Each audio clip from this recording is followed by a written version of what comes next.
conflict and chaos unravel in Ukraine, residents are fleeing in record numbers, with nearly 3.5 million people leaving the country. Many of those are in Poland, whose population has grown to about 5% in just the last 4 weeks due to the influx in refugees.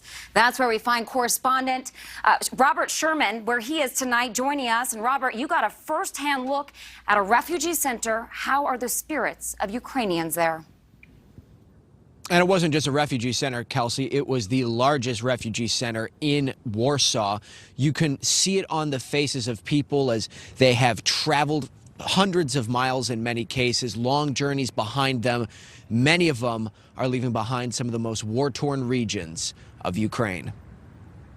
As bombs continue to rain down on Ukraine's capital, the mayor of Kyiv estimates that half of the city's population has fled. That includes Elena, who made it all the way to Poland. It was a bad situation. We didn't have water. We didn't have electricity. We slept, and we didn't know what would happen tomorrow.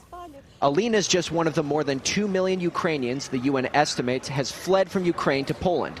Many are staying in refugee transit centers like this one outside Warsaw, which can care for up to 10,000 refugees at once. Tomasz Sapulia runs the expo hall, which now houses the center. They had to leave their houses, they had to leave their husbands, and they had to escape from their country. I cannot understand. The goal is to tide refugees over before they head off to other parts of Europe. Here they can eat, pick up supplies, and lay their head down under a roof. There's also a full-functioning medical facility run by Maciej Maszlenka. About 700 or 800 patients per day need help. We have a good system like a real hospital, so other hospitals won't be overcrowded because we have everything we need. Still, the road ahead is uncertain for the thousands of refugees here. Most have no idea if or when they'll go home to Ukraine. But for Elena, she's just living in the moment.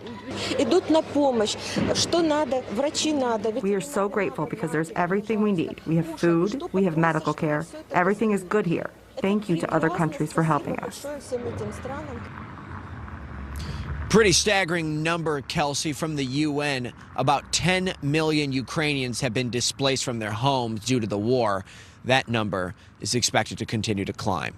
Kelsey? Thank you for watching. Click the red subscribe button below so you can get more of News Nation's fact-driven, unbiased coverage.